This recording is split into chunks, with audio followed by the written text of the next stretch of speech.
நமசிவாய. திருவாசகம் எழுதின மாணிக்கவாசகரை பற்றி தான் இன்றைக்கி நம்ம பார்க்க போகிறோம்.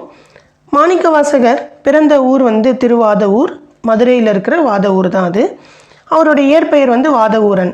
மாணிக்கவாசகரோட இயற்பெயர் கிடையாது, வாதவூரன் அதுதான் அவருடைய இயற்பெயர். அவர் ரொம்ப சின்ன வயசுலேயே அறிவுத்திறமை புலமை மிக்கவராக இருந்ததுனால அரிமர்த்தன பாண்டியனுடைய அவையில் தனக்கு எல்லா அமைச்சர்களுக்கும் தலைமை அமைச்சராக ஒரு பொறுப்பு கொடுத்துருக்காங்க. அரிமர்த்தன பாண்டியனே கொடுத்துருக்காரு.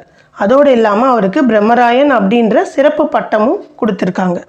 இவர் 32 ஆண்டுகள் தான் வாழ்ந்திருக்கிறாரு.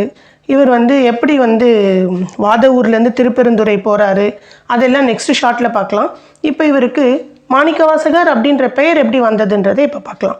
இவருக்கு அருள்வாசகர், திருவாதவூரன், மணிமொழியார், தென்னவன், பிரம்மராயன் இப்படின்னு நிறைய பெயர் அவருக்கு இருந்துதான். ஆனால் மாணிக்கவாசகர்ன்ற பெயர் எப்படி வந்ததுன்னா, சிவபெருமானே இவருக்கு கொடுத்த பெயராக மாணிக்கவாசகர். ஏன்னா மாணிக்கவாசகர் கூற சிவபெருமான் எழுதினது திருவாசகம், நம்மளுக்கெல்லாம் தெரியும். அப்போது சிவபெருமான் எழுதி முடித்த உடனே இவர் வாயிலிருந்து வந்த சொற்கள் எல்லாமே எப்படி இருந்ததுன்னா, முத்து முத்தா மணிமணியா மாணிக்க கற்களாக வந்துதான் அந்த சொற்கள். அவ்வளோ அற்புதமாக இருந்துச்சான் அந்த வார்த்தைகள். அதனால் சிவபெருமானே வியந்து பாராட்டி தன்னுடைய மெய்சிலிருத்து இவருக்கு மாணிக்கவாசகர் அப்படின்ற பெயரை கொடுத்துருக்காரு.